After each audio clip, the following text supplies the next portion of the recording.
Good evening, everyone. Good evening. I'd like to welcome you all to the March 10th public hearing special meeting and public work session of the Portsmouth City School Board. I now call this meeting to order. I ask that we now please stand and pause for a brief moment of silence, followed by the Pledge of Allegiance by our Board Member, Ms. Hines.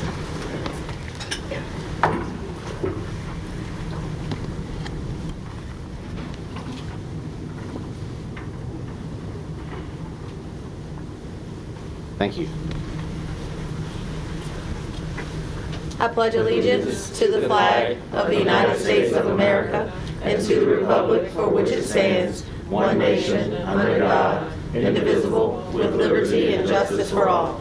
Thank you. You may be seated. Will now be led in our mission statement by Ms. Hines. The mission of Portsmouth Public School Division is to engage all students in learning that will foster academic excellence and responsible citizenship. Thank you so much. Agenda item 2.6 is a roll call vote approval of the, 2.5 roll call attendance. Madam Clerk. Ms. Atkinson. Here. Mrs. Hines. Here. Sorry, I thought we were, I'm like, am I here saying yes or here? Mr. Tillage. Dr. Whitaker. Here. Mrs. Williams. Here. Dr. Patillo. Here. 6 members present, 3 members absent. Thank you so much. Agenda item 2.6 is a roll call vote approval of the agenda for March 10th, 2022. I'll entertain a motion at this time. Move for approval. Second. Motion made by Ms. Hines, second by Vice Chair Atkinson. Is there any discussion? Seeing none, roll call vote, Madam Clerk. Ms. Atkinson. Yes. Mrs. Hines. Yes. Mr. Tillage. Yes. Dr. Whitaker. Yes. Mrs. Williams. Yes. Dr. Patillo. Yes. It's unanimous. Thank you so much. Agenda item 3.1 is public hearing for the proposed fiscal year 2022-2023 operating budget. I'd like to again thank Dr. Bracy and Mr. Falk and his staff for putting together a budget and presenting that budget that we all seem to be quite pleased with. But we now have our first of 2 public hearings. Only one. Only one? Oh, wow. Our first public hearing on tonight. And do we have any speakers listed? No, sir. We have no speakers listed. Now we'll just scan the room once more to make sure no one is here to speak on behalf of the budget. All right, thank you so much. Agenda item 4.1 is the agenda review for March 24th, 2022. The agenda is located in board docs. And if you have any questions or submissions for the agenda for March 24th, please let me know and Dr. Bracy as well, so we can have those agenda items added. Agenda item 4.2 is the VSBA School Board Appreciation Month of February 2022. Dr. Bracy. All right, thank you, Dr. Patillo. And we had these ready to give to you at the last board meeting, but due to the modified agenda that we had at the last meeting, we were not able to present the certificates from VSBA. So this is, last month was, of course, Board Appreciation Month, and VSBA always sends out certificates to each of the board members for your service. So I will read one. They all read the same. So I'll start with the first certificate. And it says VSBA School Board Appreciation Month, Building the Future of Public Education. And it's signed by Teddy Martin II, who's the VSBA President, and Gina Patterson, who's the Executive Director. So at this time, I will pass these out to the board members.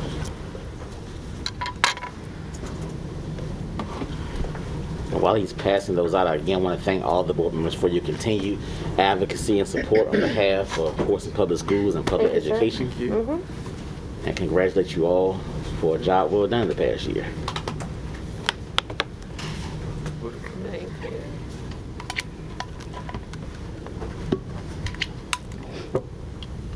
Thank you, Dr. Bracy. Chair. Thanks, sir. Well, you know, I haven't been here. I'm good. No, that's all right. That's all right. I'm good.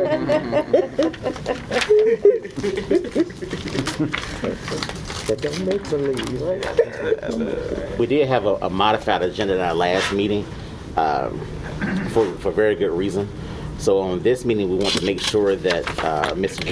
Janari Davis got an opportunity to present his student representative report, which he's worked so hard to prepare for us. I want to make sure he had the opportunity tonight. So we'll ask that Janari will come forward now and present his report.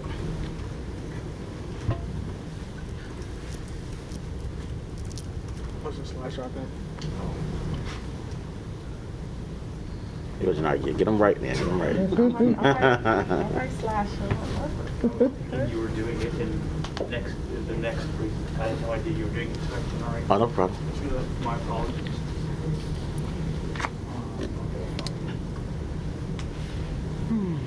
Let Ms. Slichter go, and then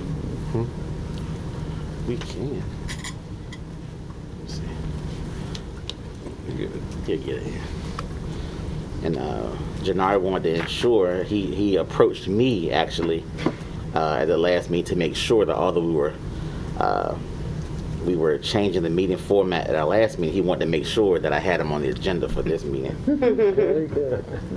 He made sure I was on top of my game. So I appreciate him for his steadfastness and diligence. And you've been visiting quite a few events in schools, sir. So you've been busy and getting accepted into Morehouse and many other universities. So extremely proud of you. I know where he's going. Don't assume. Vice Chair Dr. Patillo, Vice Chair Atkinson, Dr. Gracie, board members, all those assembled here this evening. This is my February student representative report.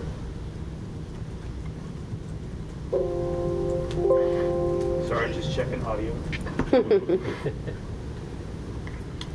This is the first slide, which is the Portsmouth Science for Norcom. It's a short video for you all. All right. Stop playing. Oh, press the black screen.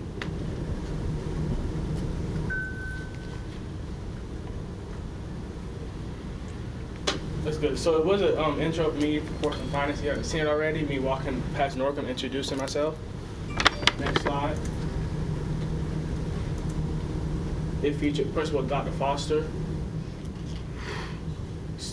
National Honor Society President Deanna Butts, and student athlete Jana Ratliff, who's not pictured.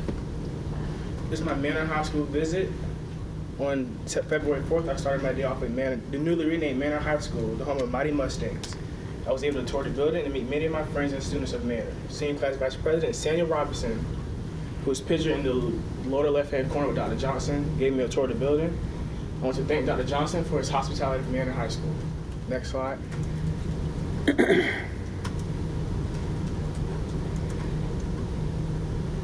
On February 8th, I started my day off at Waters Middle School, where I got the opportunity to tour the building with Principal Mr. Harris. I was able to meet many students, and I even saw my former teacher, Ms. Lipscomb, who's now assistant principal at Waters. Next slide. Next, I went to Victory Elementary, where the principal there is Dr. Wayne Williams. I was able to walk around and tour Victory Elementary, even Starbase, where third through sixth graders go for science lessons, and where the summer camp is held. We also meet rockets. I remember doing that when I was in 6th grade. Next slide. I ended my day off that day at my old elementary school, James Hurst, which is now Cradock, with Principal Miss Jolly Foster. I met many of my teachers. Most of them are still there. I walked around the building. It felt like when I was there, it felt like I was there just as a student. I couldn't believe that I was back in my old elementary school. Now I'm in high school, almost about to graduate. There pictured is Miss Delaney, Miss what's her name? Miss Walters, Miss Geiger, Miss Davis, and the last one is Miss Felder, I think. Yes, last one is Miss Felder. Thank you, Miss Foster, for your hospitality at Cradock Elementary. On February 9th, I visited the land home of the Mighty Truckers. I was able to tour the entire building of Churchland and meet many students and even some of my friends. Thanks to Mr. Malachi for the hospitality. I now have 13 schools down, 9 more to go. There's 2 more pictures of my friends in middle school.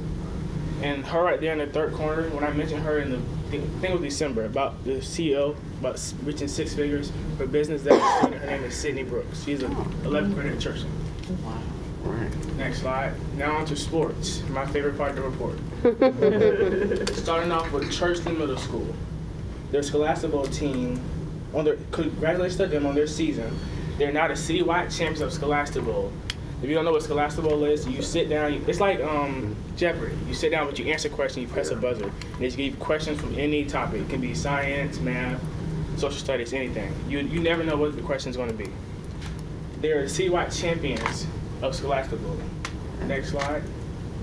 Also, the Churchland Middle School wrestling team are also citywide champions of wrestling for the middle school division. Next slide. Now to Norcom Scholastic Bowl. Now to IC Norcom, where the sun shines bright on London Boulevard. Norcom's Scholastic Bowl team, led by senior captain Janari Davis and senior co-captain Zion Hill and coach Kimberly Tate, are ranked 3rd in Region 3A for the first time in school history. 2 records were broken this school year with the team. First, Janari Davis scored 100 points individual in one match, which was against Lake Taylor, where the score was 180-35. Last but not least, we have Zion Hill, who broke another record for being the first to score 200 points individually in a match, where the final score of that match was 340-80 against Lake Taylor. The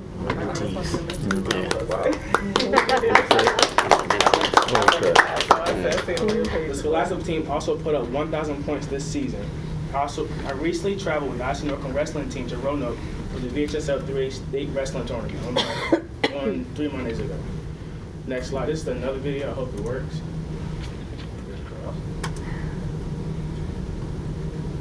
So that video was a video of Desire Short when she scored the 3-pointer in the game against Deep Creek for the second rounds of the regionals for 4A. She shot the basket with just under 1.6 seconds left in the game. But the score was 54-56. But the score went up to, actually it was 55-56. The score went up to 58-56. Desire has to reach 1,000 points for her high school career. This concludes my report. Thank you for your time. Wow. Very good. That picture, John, looks like you're trying to come and get my job. You're great, though. You can have it. You're great. Very good. Thank you so much for your report, Janari. It was excellent, very thorough. You're keeping yourself busy, and you're representing us well as a school division, as a school board. Does anyone have any questions or comments for Janari? Very thorough. Thank you so much. Excellent report.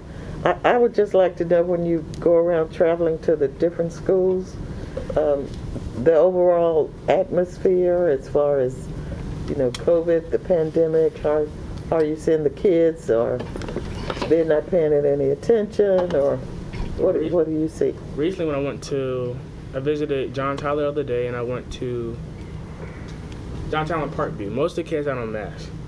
Actually, all of them had on masks. Okay. And the atmosphere there, I felt the kids knew what was going on inside the world. They understand, like in high school at Norcom, every day they come in and grab a mask every single day. There's not a day when they don't have a mask on. Okay. Other than gym where, of course, you can't breathe when you're running. Mm-hmm. But kids, they have a mask all day, every day. Okay.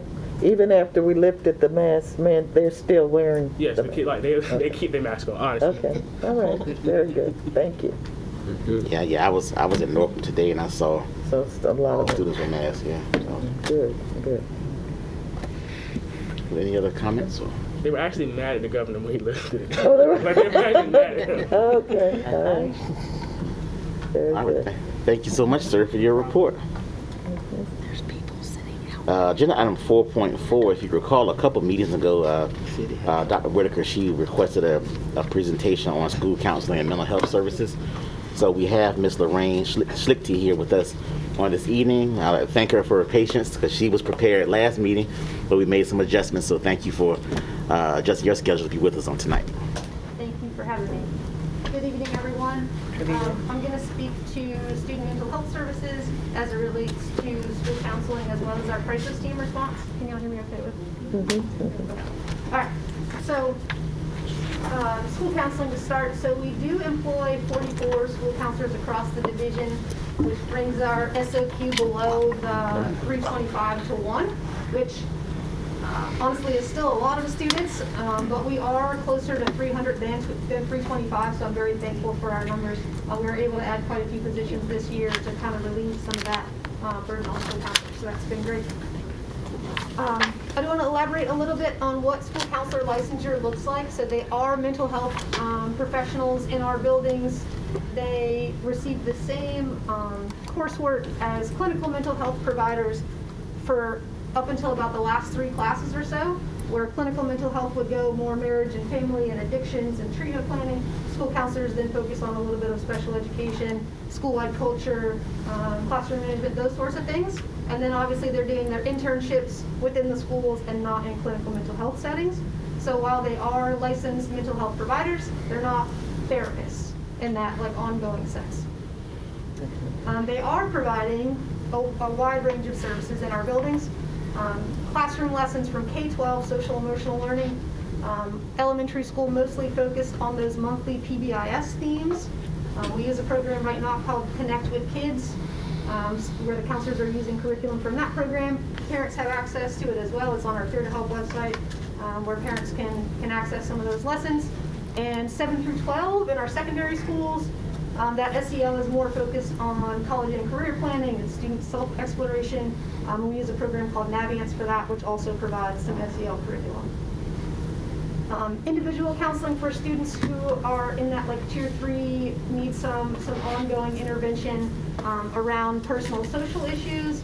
And then a lot of our counseling at the high school and middle school level is individual just by design, because they're working on some of that individual academic and career planning. Small group counseling across the division, some of that being academic focused with attendance groups and study skills and that sort of thing. We also have groups for self-esteem, body image, those sorts of personal social concerns as well. Counselors are making referrals to outside community services for students who may need some more ongoing type therapeutic response. And then they are just leaders in our buildings school-wide. So they are doing a wide range of things. They're PBIS team leaders, they are our 504 coordinators, they're our test coordinators in a lot of places, they're writing grants for food pantries and Build-A-Bear and coat closets, all kinds of things. So other duties as assigned, they're really doing a little bit of everything. And then when I ask them to drop everything and respond to a crisis, they are ready, willing, and able to do that sort of work for us. So in terms of crisis response, unfortunately it is a need. So we respond to that as a team. First being the school counselors, school psychologists, and school social workers who are assigned to that building. Our school psychologists and school social workers are a fantastic group. They always jump right in and assist us. Very thankful to them. And then we add additional staff as needed for the response. Sometimes it's just there's a lot of need, and sometimes it's a very specific need.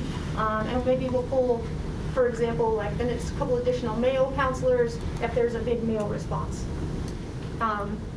We are also there to support staff. So most often our students are more comfortable speaking with the folks that they know, and those are the folks that are in the buildings every day. And in terms of staff support, sometimes they like folks who maybe aren't quite as close and can kind of be that, impartial listening ear. So I myself and some of our leads, social workers, guidance psychologists, will respond to help that staff support. And then there's some ongoing support and intervention. So we don't just respond one day in terms of crisis response. Sometimes it's 2 or 3 days, and we kind of back that off. We are in constant communication with the principals and Dr. Camardi to figure out, do we go 2 days, 3 days? Are we there for another week? But we try to make sure that building is back to where, pretty calm state before we leave it. Any questions on school counseling or our crisis response? Yes. No, I was saying. Okay, yeah. I was not turn on. I want to talk about it. So, thank you for that. I just have a question. Like you said, the ongoing support not being the 1, 2, 3 days. So, do you guys piggyback around and follow up after a crisis, or is it once you have analyzed the situation, saying, "Hey, we don't feel no more children are in need, it's just deaded after that? How does that work? So, when we respond, there's frequently folks from other buildings that come to respond. So let's say, there's 3 school counselors in that building, a school psychologist, school social worker, maybe we bring 2 or 3 from additional buildings as well as myself. And so we kind of wean that off, like maybe the second day, it's just me, but we don't pull from other buildings. And maybe, the next day, we can hand it back off to just the counselors who are there. But we never leave it just no one, because there's always the counselors who are still there in that building. Sometimes the folks who are in the building, it's too close for them, and they're not able to serve in that capacity in terms of crisis response, and then sometimes we find ourselves there a little longer just for that reason. How is it promoted to the kids and the school in the event of a crisis? Do you guys send out notice? Is it announced on announcements? How do they know that you guys are on site at the school? So each principal does something a little bit different, and Lauren helps us craft those messages too. But the principals generally send that information out to their teachers, so that the teachers, when they see kids in their classroom who may be in need of some support, they know exactly where to send them. And then as long as we have enough folks on our team, we're out in the halls as well.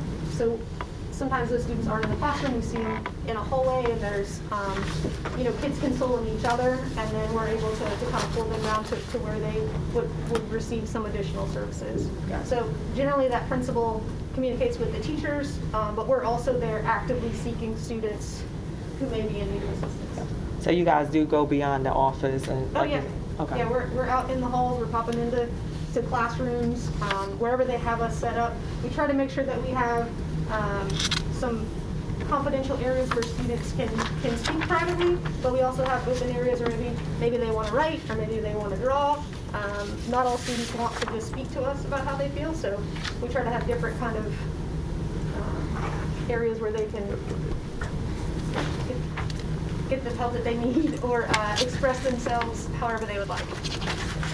Do you have a breakdown of I guess the demographics of counselors, like, women, male, black, white, Asian? Yeah, I can provide that for you if you'd like. We are definitely female heavy. Okay.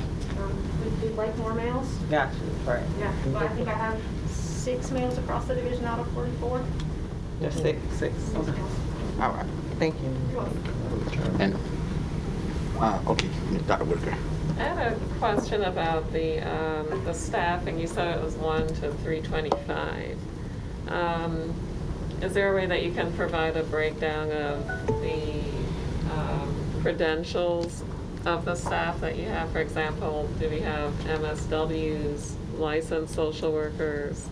So that we don't have any licensed social workers, so school counselors aren't licensed in that capacity. I have a couple that have an LPC. Maybe just one. I have 1 or 2 that are working on an LPC, so they're LPCR, so like they're doing a residency.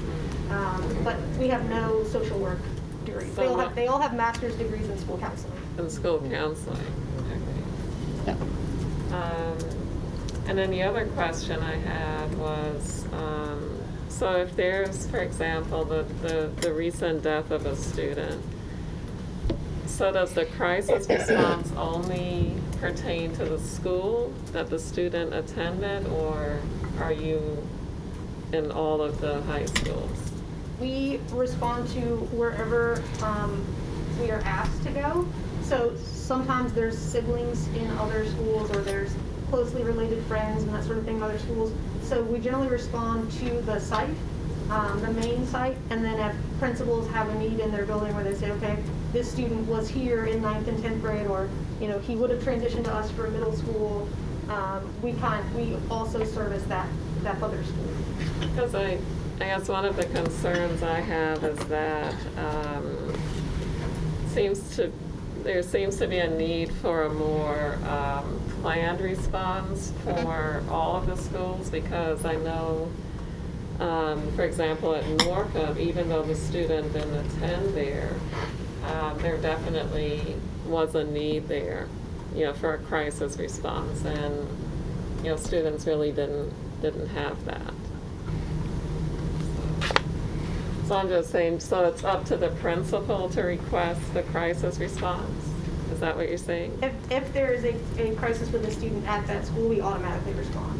But if it's like a secondary response, not exactly where that student attended, if a principal doesn't reach out to either myself or Dr. Camardi or, another counselor in the division, then we wouldn't know to also respond there. Yeah, that's what I kind of see as problematic because, students need the help, but, you're leaving it up to, I guess, the principal to decide that they should be helped. So, Yeah, that's something we can certainly improve that yeah, communication. that's something I'd like to see changed. Yeah. Yeah, and I think we learned a lot from the incident that took place over at Manor, and we've had some discussion now about what would we do differently in situations like that, because that did reach a lot of students directly.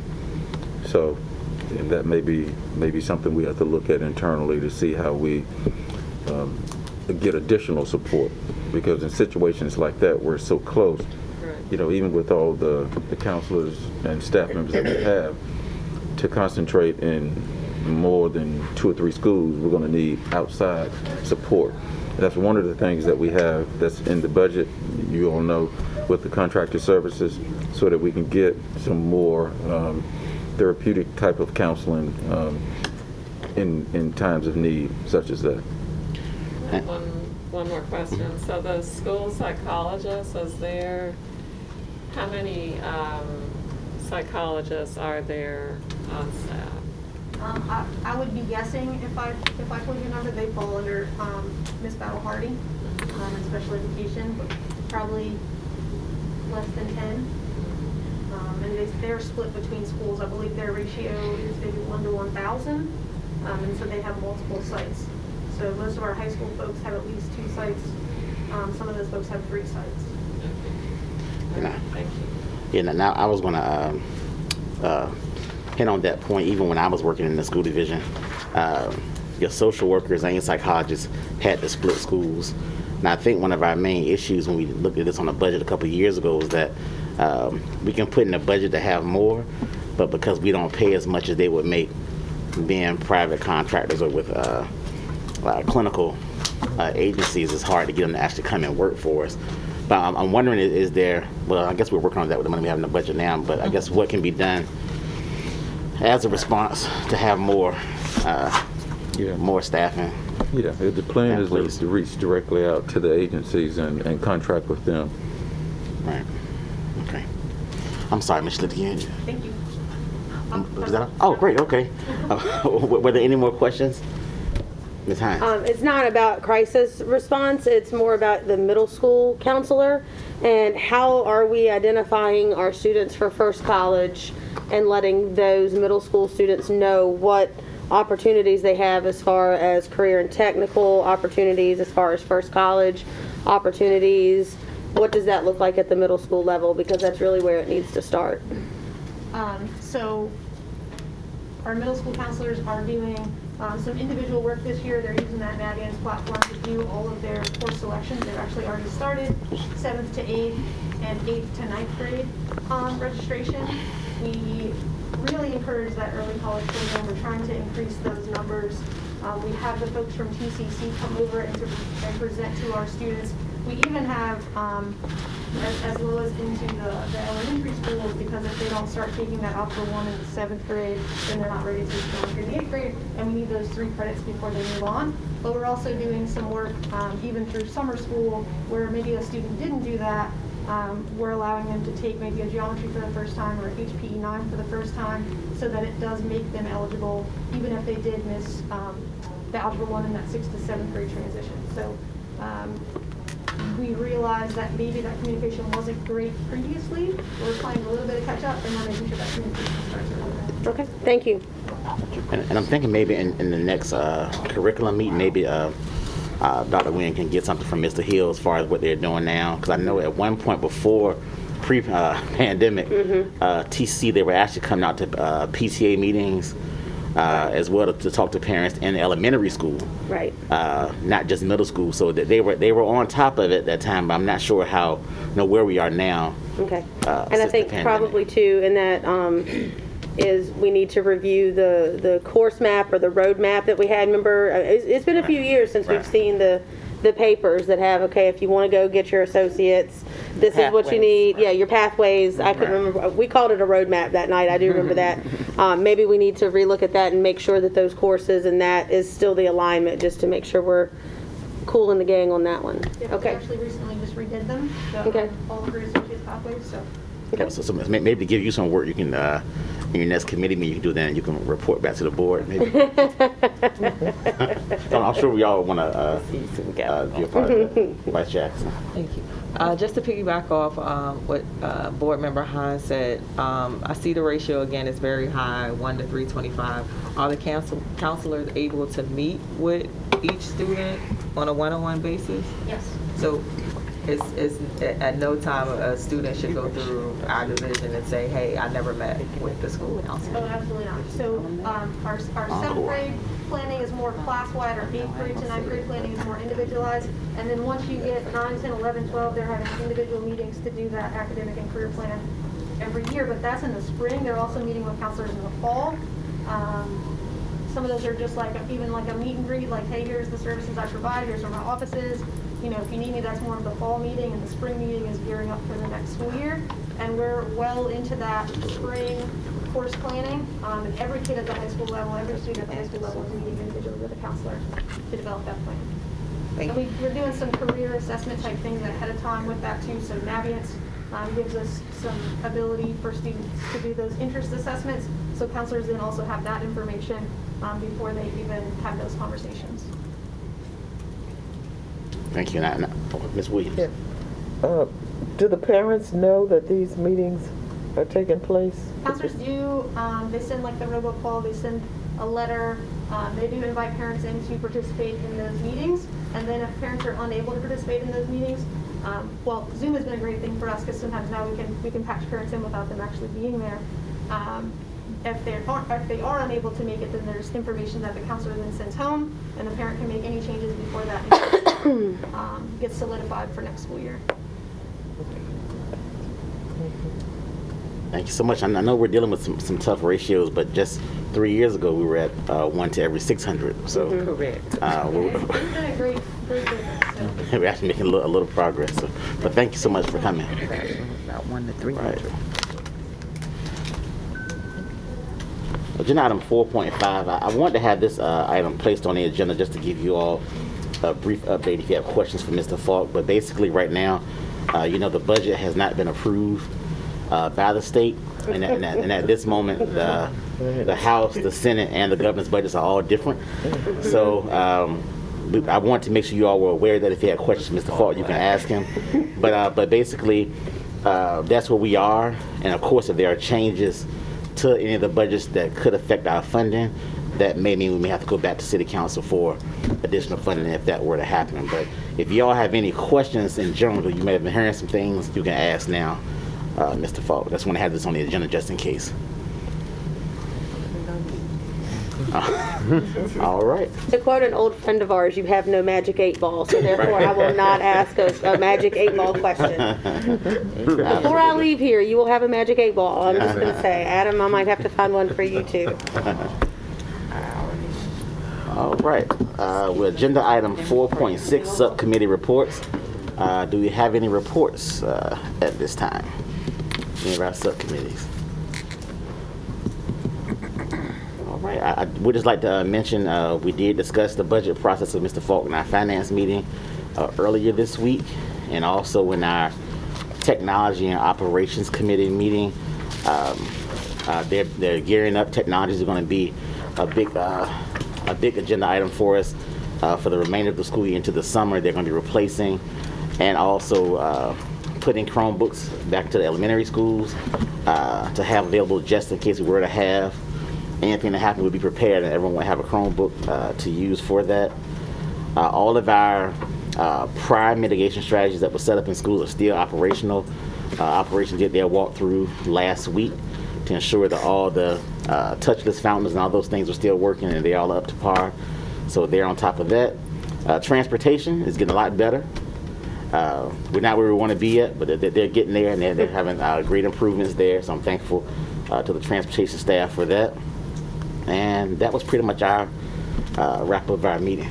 I did have a question about the Equity and Inclusion Director, when we will get a report. There is a date. When was she supposed to bring her first report? Not sure, but I mean, we can get her at the next meeting. Yeah, 'cause I think we were trying to give her almost a year to put something together, but she's been very busy, so we'll be happy to get her to come and do that as well. And there are probably some just such discussions we have to make around that. We'll see what she has going on. I know she's got a timeline of things and projects that she's been working with. So if between now and probably sometime next month through maybe 1st of May, we'll make sure that we have her on. Okay. Yeah. And I did see I believe that she was just awarded a grant along with like two other localities for diversity and equity. So, but I'd be happy when she's gonna get that report. It would be great to hear that. Oh yeah, absolutely. Yeah. All right. Were there any other, Ms. Hines? I do have, it's not a subcommittee report because I unfortunately missed my subcommittee meeting this week. Right. So I'm looking forward to the next one. Just, teachers and masks. Are we given any consideration to making them optional based off the CDC guidelines, or are we waiting for the Virginia Department of Health? Because the last time we spoke, we were waiting on the Virginia Department of Health and their 30-day period, but I do know that there are some school divisions around that have made them optional based off the CDC recommendation, so I'm just wondering what our timeline is. Well, I know in our region, not Region 2, but just our neighboring school divisions, it's about 50-50. Mm-hmm. So one of the things that we've been looking at, we've still been following what the Department of Labor is going to do. And right now, I think it's still in that 30-day period of question and answers and reviewing all of those.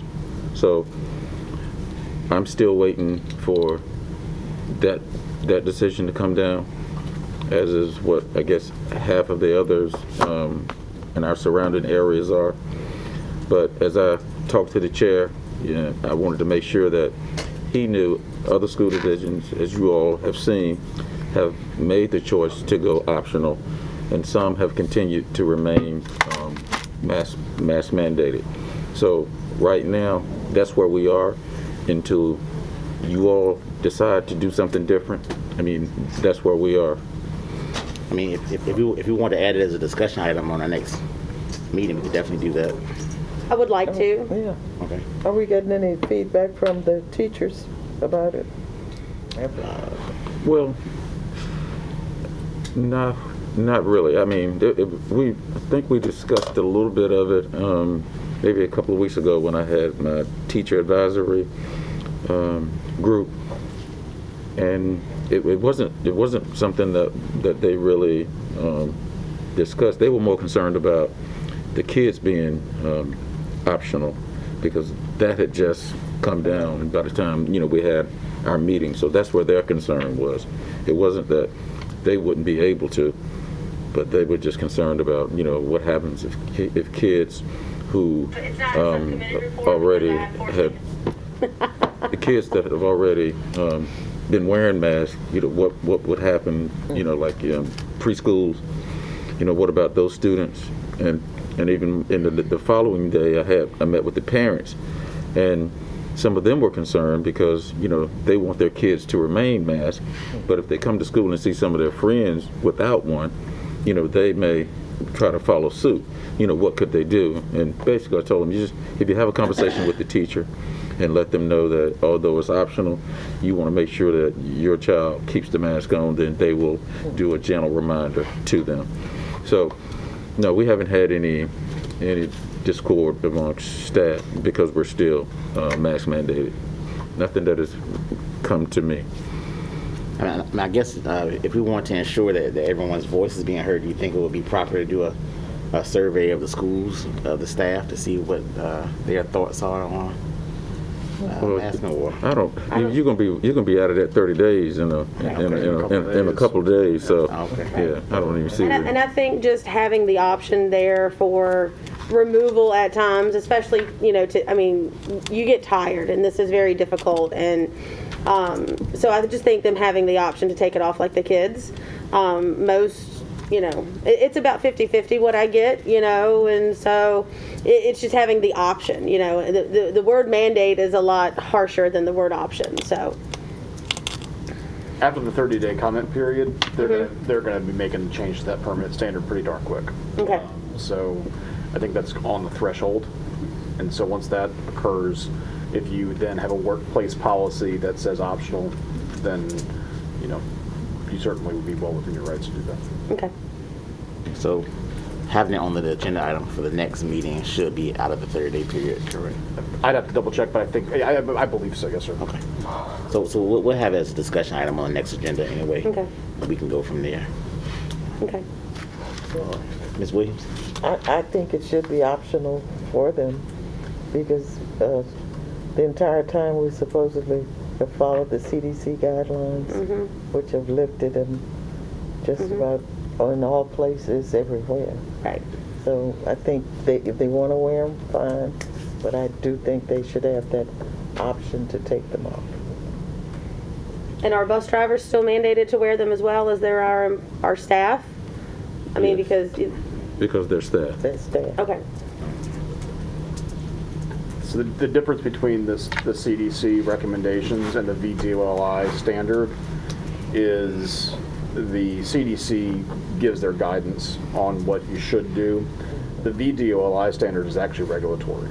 And so, a lot of businesses and a lot of public bodies that have workplaces have seen the writing on the wall, and they have made the decision that they're not going to be penalized or have an enforcement action brought, but the standard is still the standard for the workplace. So complying with the VDOLI permanent standard is not unlawful. It's perfectly appropriate to do so. But certainly we do, of course, expect it to change at the end of the 30-day comment period. Okay. Were there any other comments or concerns or reports at this time? Well, thank you all so much for your attendance and your attention. I wish y'all have a safe night. Thank you.